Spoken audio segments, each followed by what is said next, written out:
الحمد للہ رب العالمین، الصلاۃ والسلام علی رسولہ الامین وآلہ واصحابہ اجمعین والعاقبۃ للمتقین۔ بزرگان محترم، عزیز نوجوانوں، بچوں، السلام علیکم ورحمۃ اللہ وبرکاتہ۔ اعوذ باللہ من الشیطان الرجیم، بسم اللہ الرحمن الرحیم۔ وَقَضَىٰ رَبُّكَ أَلَّا تَعْبُدُوا إِلَّا إِيَّاهُ وَبِالْوَالِدَيْنِ إِحْسَانًا۔ صدق اللہ مولانا العظیم۔ وقال رسول اللہ صلی اللہ علیہ وسلم عن الوالدین ہما جنتک او نارک۔ صدقت یا سیدی یا رسول اللہ۔ حضرات گرامی، یہاں پر اس وقت جو سلسلہ چل رہا ہے مسجد میں،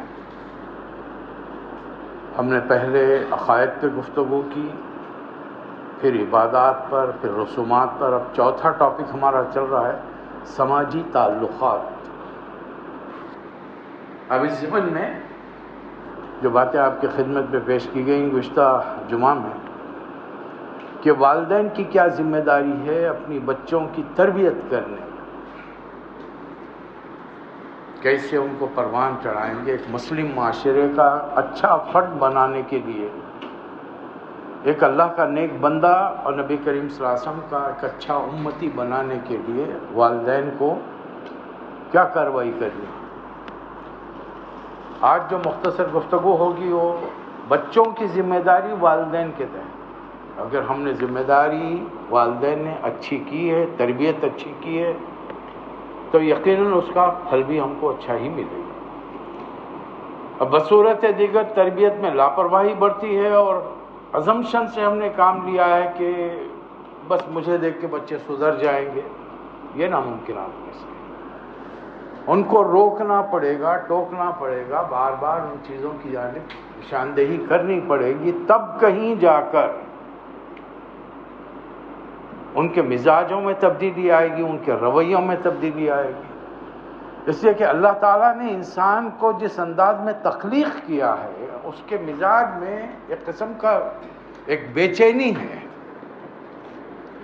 ہر چیز میں وہ تغیر چاہتا ہے، چینج چاہتا ہے۔ آج کل یہ بچوں کی زبانوں سے، نوجوانوں کی زبانوں سے آپ بڑا کامن جملہ سنتے ہیں، یہ اس کام سے یا کھانے سے میں بور ہو گیا، کھانے سے بور ہو گیا، ایکٹیویٹی سے بور ہو گیا، گھر میں بیٹھے بیٹھے بور ہو گیا، ہر چیز میں بور ہو گیا۔ ہمارے دور میں کبھی ایسی باتیں نہیں تھیں، لیکن اب جیسا جیسا معاشرہ آگے بڑھ رہا ہے یہ تمام چیزیں ہم نوٹ کر رہے ہیں۔ والدین کو کیا کرنا تھا انہوں نے کیا، جو مختصر باتیں ہم نے رکھی۔ اب بچوں کو کیا کرنا ہے؟ نوجوان نسل کو پہلے قرآن کی روشنی میں سمجھانا پڑے گا کہ قرآن مجید میں کئی مقامات پر، اور خاص طور پہ جو آیت میں نے ریفر کی ہے سورہ بنی اسرائیل کی، یا سورۃ الاسراء، جو موجودہ قرآن میں 17 نمبر پر ہے، تیسرا رکوع شروع ہو رہا ہے، وَقَضَىٰ رَبُّكَ أَلَّا تَعْبُدُوا إِلَّا إِيَّاهُ وَبِالْوَالِدَيْنِ إِحْسَانًا۔ تمہارے رب نے یہ فیصلہ کر دیا ہے کہ اس کے علاوہ کسی اور کی بندگی نہ کی جائے، اور والدین کے ساتھ حسن سلوک کیا جائے۔ جو حدیث میں نے آپ کے سامنے پیش کی، نبی کریم صلی اللہ علیہ وسلم نے والدین کے ضمن میں فرمایا، وہ دونوں، ماں اور باپ دونوں، ہما جنتوں کا، وہ تمہاری جنت ہیں، او نارو، یا دوزخ۔ اب یہ تمہارے رویے پر ہے کہ تم جنت حاصل کرنا چاہتے ہو یا دوزخ میں جانا چاہتے ہو۔ یہ قصہ، یہ واقعہ، یہ حدیث بار بار سن چکے ہیں آپ کہ نبی کریم صلی اللہ علیہ وسلم ممبر پر چڑھ رہے ہیں، 3 سیڑھیاں ہوتی ہیں، آپ آخری سیڑھی پر ٹھہرتے تھے۔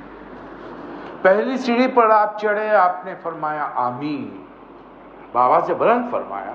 پھر دوسری سیڑھی پر چڑھے، آمین۔ تیسری سیڑھی پر چڑھے، آمین۔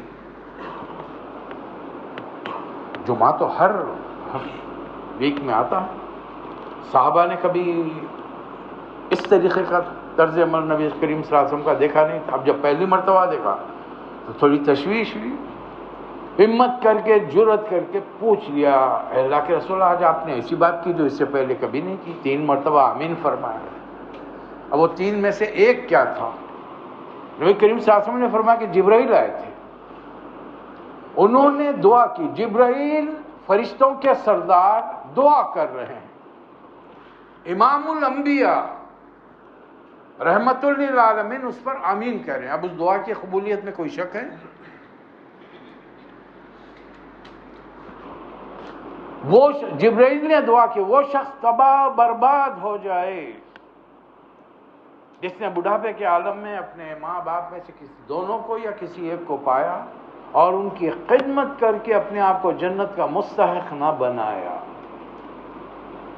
دعا کر رہے ہیں جبرائیل، آمین کر رہے ہیں نبی کریم صلی اللہ علیہ وسلم۔ بچوں کی تربیت کے درمیان ان کے بڑے ہونے تک اگر ہم نے یہ خیال رکھا ہوتا کہ ان کو بار بار احساس دلائیں کہ تم مدرسہ جاتے ہو، اسکول جاتے ہو، وہاں ہر کیٹیگری کے لوگ آتے ہیں، بہت مالداروں کے بچے بھی پڑھتے ہیں، اوسط درجے کے بھی ہیں، مڈل کلاس بھی ہیں، غریب غربا بھی ہیں۔ اب وہ چونکہ ایک ہی لباس میں، ایک ہی ڈریس یونیفارم میں آتے ہیں تو پتہ نہیں چلتا۔ یہ بھی ایک بڑی اچھی بات ہے، یونیفارم بنایا گیا ہے تو اس میں غریب کا اور امیر کا کوئی ڈفرنس ہوتا نہیں ہے، اور کوالٹی بھی بتائی جاتی ہے، کپڑا ایک دم کاسٹلی بھی نہ خریدا جائے ورنہ اس سے بھی پتہ چل جائے۔ تو کم از کم کچھ چیزیں۔ اب ہم کو گھر میں یہ ماں ہیں، باپ ہیں، ماں تو مسلسل بچوں کو تربیت دے سکتی ہے، باپ وقتاً فوقتاً ٹائم نکالے بچوں کے ساتھ بیٹھنے کے لیے اور یہ دنیاوی معاملات کو ڈسکس کرے ان کے ساتھ، ورنہ عام طور پر یہ دیکھنے میں آتا ہے کہ وہ فرمائشیں شروع کر دیتے ہیں اور ان کا جو کمپیریزن رہتا ہے وہ میرا کلاس میٹ، اس کے ڈیڈی نے تو ابو نے تو کہتے ہی دلا دیا اس کو، اور ہم آپ کو اتنے دنوں سے کہہ رہے ہیں، آپ نے بولا، اب ہم کو دلا رہے ہیں۔ یہ احساس ختم ہو گیا کہ بھئی اس کی آمدنی کیا ہے، اس کے گھر والے کی، اس کے والد کی، اور تمہارے گھر کی آمدنی کیا ہے، تم کس فلیٹ میں ہو، تم کس گھر میں ہو، تمہارا فرنیچر کیا ہے، اس کے پاس کیا معاملات ہیں۔ تم کو ہم کسی گاڑی والے سے ارینج کر کے بھیجتے ہیں، وہ اپنی گاڑی میں آتا ہے۔ اگر ہم نے بچوں کو یہ تربیت بچپن سے کانوں میں ڈال کے کی ہوتی تو وہ بچے پھر آج کے دور میں فرمائشیں نہیں کرتے، مطالبے نہیں کرتے۔ ہم کو شکایت بھی نہیں کرنی چاہیے، جس سے کہ تربیت میں ہم نے بہت کوتاہیاں برتی ہیں۔ ہم ازیوم کر لیتے ہیں، بس میں جیسا ہوں اور گھر کے حالات دیکھا، بچہ سمجھا، بچہ کیسے سمجھے گا؟ وہ اتنا عقل مند ذہین تھوڑی ہے کہ کچھ بچے ہوتے ہیں سمجھدار ہوتے ہیں، لیکن ان کو بار بار یاد دہانی کرنی پڑتی ہے۔ ہم کو یاد دہانی، یہ 5 وقت کی نمازیں کس لیے؟ یاد دہانی نہیں ہے یہ۔ فجر پڑھنے کے بعد میں نے نوکری کی، دکان پر گیا، کاروبار کیا، جو بھی کیا، میں نے جو معاملات کیے، ظہر میں مجھے پوچھا جا رہا ہے، پھر تم اللہ کے دربار میں آ کے کھڑے ہو، اللہ تمہیں نظر نہیں آ رہا ہے، کل قیامت ہوگی۔ اس چیز کا ہم لوگوں کو احساس نہیں ہوتا۔ اذان ہوتی ہے تو حضرت علی کے چہرے کا رنگ فخ پڑ جاتا ہے، چہرہ اتر جاتا ہے، امام حسن چہرہ سفید۔ آخر آپ اذان کے ساتھ ہی کیوں آپ کی یہ کیفیت طاری ہوتی ہے؟ کیا جواب ہے ان کا؟ آج میں جس کے سامنے جا رہا ہوں وہ میرے نظروں کے سامنے نہیں ہے، کل جب قیامت کے دن اٹھوں گا تو وہ میرے سامنے ہوگا، حساب کتاب ہوگا، کیا جواب دوں گا اس کو میں؟ ہم تو نماز آ رہے ہیں اپنا ایک روٹین کے اندر قیام، رکوع، سجود کرتے ہوئے چلے گئے، ہمیں اندازہ ہی نہیں ہے کہ اذان کے ساتھ ہی ایک بندہ اللہ کے دربار میں جانے کے لیے کیسے تیاریاں کرتا ہے، کرنا چاہیے، اس بارے میں ہم سوچتے ہی نہیں۔ اب میں نہیں سوچوں تو میری اولاد کیسے سوچے گی؟ لیکن پھر وہی assumption، بچے ہیں سمجھ لیں گے، دیکھیں نہیں سمجھیں گے، ان کو یاد دلانا پڑے۔ اب یہاں بچوں کے لیے والدین کا مقام و مرتبہ کیا ہے یہ ذرا سمجھنا ہے۔ بچوں کو جو خاص طور پر میں نے آپ لوگوں سے بار بار گزارش کی ہے میرے دور میں جب بچہ تھا، ایک دو شعر سنیے. ہمارے دور کی لڑکیاں کیسی ہوتی تھی. یہ لڑکیاں جب بڑی ہو جاتی تھی 13-14 سال کی، تو ایسی لڑکی سدا چلتی ہے کاندھوں کو جھکا کر. وہ جب سے ماں سے لمبی ہو گئی، خد میں ماں سے ذرا بڑھ گئی، تو اب ادب و احترام میں جھک کے چلتی. وہ دور تھا. اس دور میں لڑکوں کا حال کیا تھا؟ جھکے کاندھے، نگاہیں فرش پر،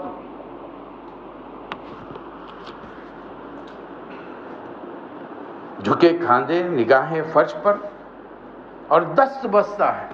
کس کے سامنے کھڑے ہیں؟ ابا کے سامنے. سوال ہی نہیں پیدا ہو. نظر میں نظر ڈال کر بات کرنا، دیکھنا، ہمت نہیں ہوتی تھی. اپنے والد کے سامنے میں اپنے زمانے کی بات کر رہا ہوں، ہمت نہیں ہوتی تھی. کوئی مسئلہ ہو، کالج میں داخلہ ہو، یونیورسٹی میں جانا ہو، نوکری کا معاملہ، انٹرویو دے کر آئے ہوں، کیفیت یہ کہ کاندھے جھکے ہوئے ہیں، نظریں نیچی ہیں، ہاتھ باندھ کے سامنے کھڑے ہوئے ہیں، کہ اپنے باپ کے آگے گلے میں بات پھنستی تھی، جملہ منہ سے ادا نہیں ہوتا تھا ہمارا. ایک وہ دور تھا، ایک یہ دور ہے. اور اس دور میں لڑکیاں کیا کرتی ہیں؟ یہ قصہ عام ہے کہ بیٹی ماں کو ڈانٹ دیتی ہے. یہ قصہ عام ہے کہ بیٹی ماں کو ڈانٹ دیتی ہے. اسے ماں بن کر ہی اس صدمے کا اندازہ ہوتا ہے. وہ لڑکی جب شادی ہوتی ہے، جب خود ماں بنتی ہے، اس کے بچے ہوتے ہیں، وہ بچے جب پلٹا کے جواب دیتے ہیں، احساس ہوتا ہے کہ ہاں، میں نے بھی اپنی والدہ کے ساتھ، اپنی ماں کے ساتھ یہی رویہ کیا تھا. اور اللہ کا ایک قانون، تم جیسے اپنے والدین کے ساتھ کرو گے، جو رویہ ہوگا وہی رویہ تمہارے بچے تمہارے ساتھ کریں. اور آج کے نوجوانوں کا ذرا سا باپ سے لمبا ہوا کیا، تیری آواز اونچی ہو گئی. ذرا سا باپ سے لمبا ہوا کہ آج کل کے تقریباً بچے اپنے والدین سے قدوں میں زیادہ ہیں. تیری آواز اونچی ہو گئی، خد بڑھنے سے آواز بن گئی. ابھی کما نہیں رہے ہیں، باپ کے ٹکڑوں پہ پل رہے ہیں. احساس نہیں ہے، وہ احترام نہیں ہے. وہ جو ہماری نسل میں نظریں جھکا کے، کاندھے جھکا کے کھڑے رہتے تھے، آج وہ چیز نہیں مل رہی ہم کو، دکھنے میں بھی نہیں آ رہی. بظاہر تو اب ملنے والوں کے سامنے تو ہر کوئی بہت ہی نیک، متقی، پرہیزگار بن کے ملے گا. ذرا اندر گھروں کی کیفیت کیا ہے وہ معلوم کرو. نہیں بچہ نہیں سن رہا، ہر گھر کا یہی رونا ہے، نہیں سن رہے بچے، نہیں سن رہے. ہماری کمی رہ گئی نا، ہم نے تربیت میں کمی کی ہے. اگر ہم نے صحیح تربیت کی ہوتی، وہ چیزیں سمجھائی ہوتی، تو کبھی یہ نسل یہ اب بتائیے کہ اب اس کے بعد کی نسلیں کیسے آئیں گی ہماری؟ بچوں کو کیا کرنا چاہیے؟ قرآن مجید اور احادیث نبوی کی تعلیمات میں والدین جو جائز حکم دیں، جو بات کہیں، اس کی اطاعت کی جائے. یعنی وہ کوئی ایسا مطالبہ والدین نہ کریں جو اللہ رسول کے احکامات کی خلاف ورزی ہے، بلکہ وہ جو دنیاوی معاملات میں جو کام کرنے کے لیے کہیں، جتنی تمہاری استطاعت ہے اس استطاعت سے وہ کام کرو. جب تم جوان ہو گئے، کمانے لگے، اب ان کی مالی مدد کرو، جسمانی طور پر خدمت کرو. بچپن سے جوانی تک عزت و احترام اپنے والدین کا رہے. ان کے دوستوں، والد والدہ کے دوست میں احباب جو ملنے والے ہیں، ان کا احترام کیا جائے. ایک صحابی آئے، نبی کریم صلی اللہ علیہ وسلم سے عرض کیا کہ اللہ کے رسول، میرے والد تو اس دنیا سے جا چکے ہیں، اب کوئی ذمہ داری کوئی ہے؟ ان کے دوستوں کے ساتھ اچھا سلوک کرو. یہاں رشتہ داروں سے ملنے کے لالے پڑے ہوئے ہیں، رشتہ داروں سے ملنے کے لالے پڑے ہوئے ہیں. چھٹیوں پہ جاتے پھوپھی، خالہ، چاچا، ماموں، سوال ہی نہیں پیدا ہوتا کسی سے ملنے کا. ٹریفک بہت ہے صاحب، جا نہیں سکتا ادھر. اچھا مطلب کیا کاموں کے لیے گھومنا پھرنا ہر جگہ بچوں کے لیے سب ہے. رشتہ داریاں، قرآن صلہ رحمی کا حکم دے رہا ہے، کہاں ہے صلہ رحمی؟ اور قرآن یہ حکم نہیں دے رہا کہ دینداری یہ کام کریں. ہر وہ شخص جو اللہ کو، نبی کریم صلی اللہ علیہ وسلم کو مانتا ہے، اس پر یہ ذمہ داریاں ہیں. قرآن و حدیث کی تمام ذمہ داریاں ہیں.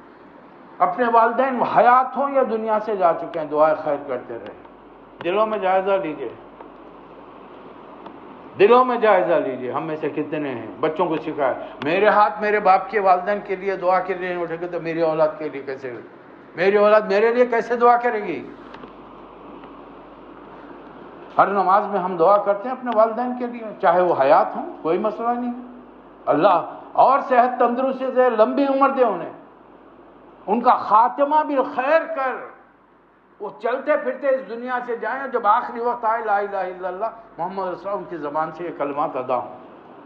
کرتے ہیں دعا ان کے لیے. جب ہم نہیں کریں گے تو ہم توقع رکھیں گے کہ ہماری موبائل جنریشن یہ ہمارے لیے دعائیں کرے گی.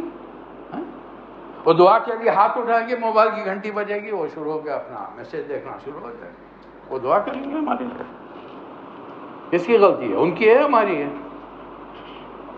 اور کرتے ہیں ہم کبھی اپنے آپ پر؟ یہ ہے بچوں کو چاہیے کہ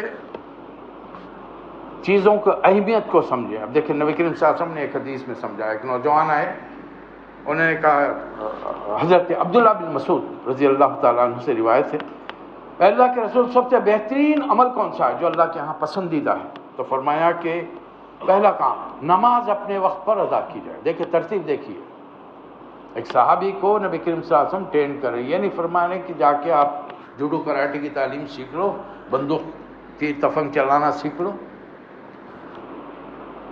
اس لیے کہ یہ تمہارے اپنے سیلف ڈیفنس کی چیزیں، جتنا سیکھو گے بچ کے رہو گے.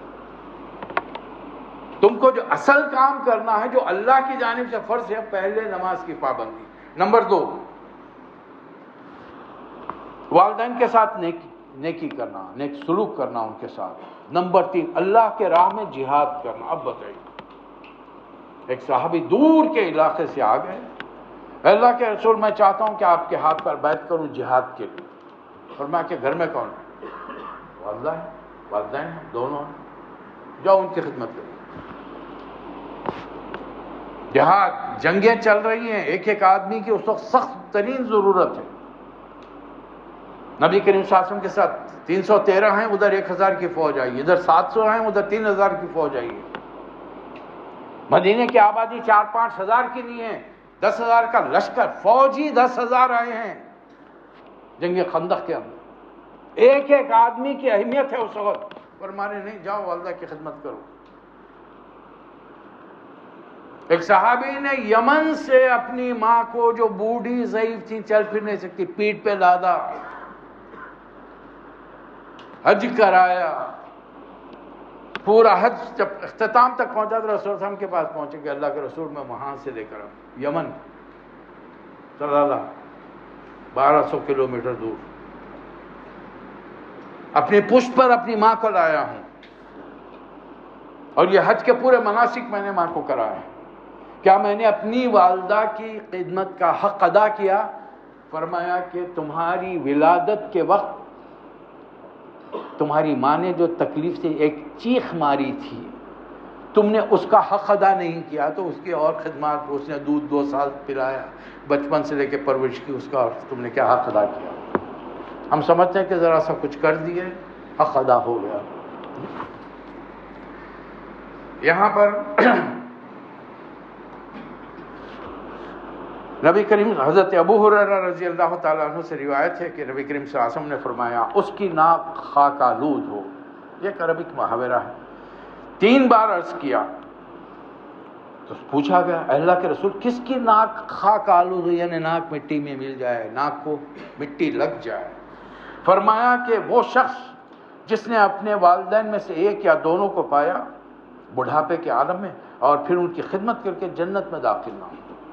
یہ بڑے بڑے کام نہیں ہیں، جہاد کی باتیں نہیں ہیں، قتال کی باتیں نہیں ہیں، یہاں پر ہزاروں لاکھوں خرچ کرنے کی باتیں نہیں ہیں. یہ گھر میں جو ماحول میں ہم رہتے ہیں اس کی گفتگو ہو رہی ہے. وہ جو ایک مالدار اپنے والدین کے لیے کرے گا اس کی بات ایک غریب سے نہیں پوچھا گا. اللہ وہی پوچھے گا جو اسباب اس نے دیے ہیں، جو ریسورسز دیے ہیں، ان چیزوں کو تم نے کیا کیا، کتنی خدمت کی تم نے.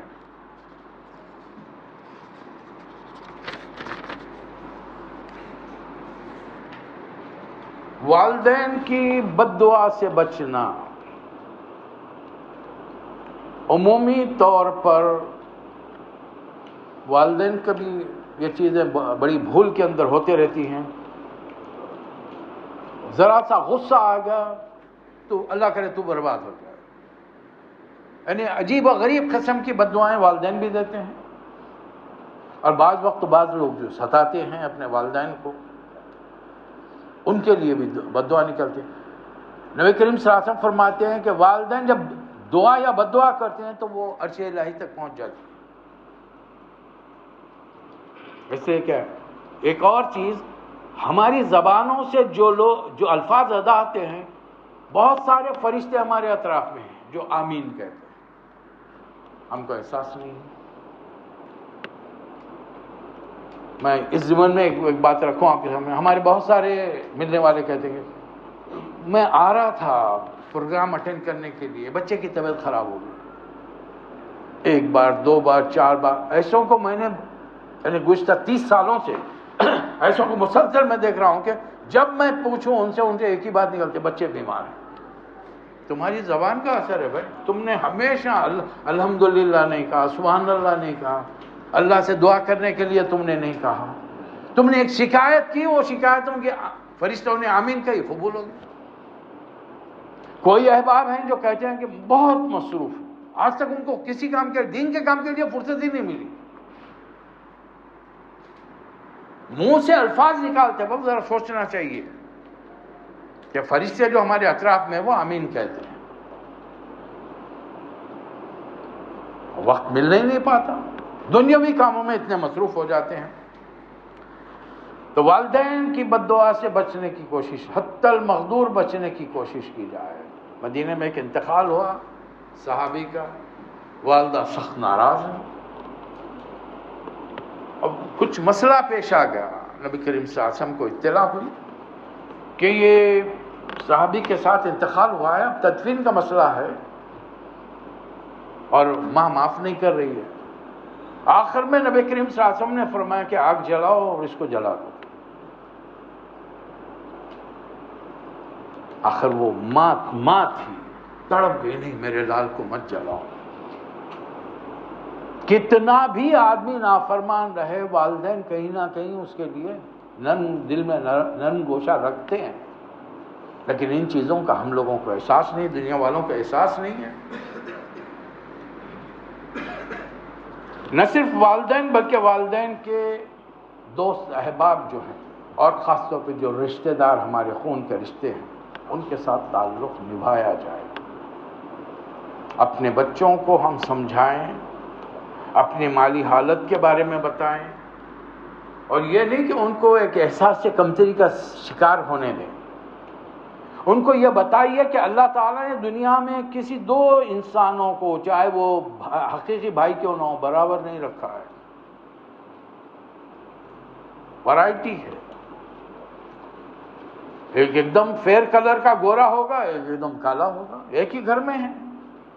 ایک ہی گھر میں نے مینیجر کو بھی دیکھا ہے، چپراسی کو بھی دیکھا ہے، ایک ہی باپ کے بیٹے ہیں، ایک ہی ماں کا دودھ پینے والے ہیں. آدم علیہ السلام کا ذکر لے لیجئے نا. ایک بیٹا متقی بنا، وہی باپ کی اولاد، وہی ماں کا دودھ پینے والا. دوسرا بیٹا قاتل بن گیا، قیامت تک جتنے قتل ہوں گے اس کے کھاتے میں لکھے جائیں گے.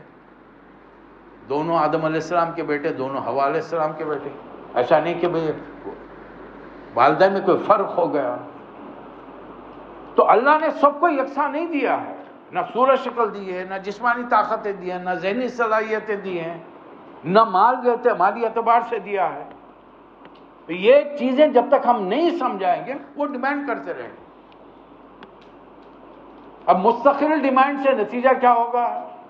ہماری طبیعت کے اندر ایک جھنجھلاہٹ آئے گی، اب پھر ہم وہاں پر اس گھر کے اندر اطمینان سکون ختم ہو جائے گا. تو اس ضمن میں گفتگو چلتی رہے گی.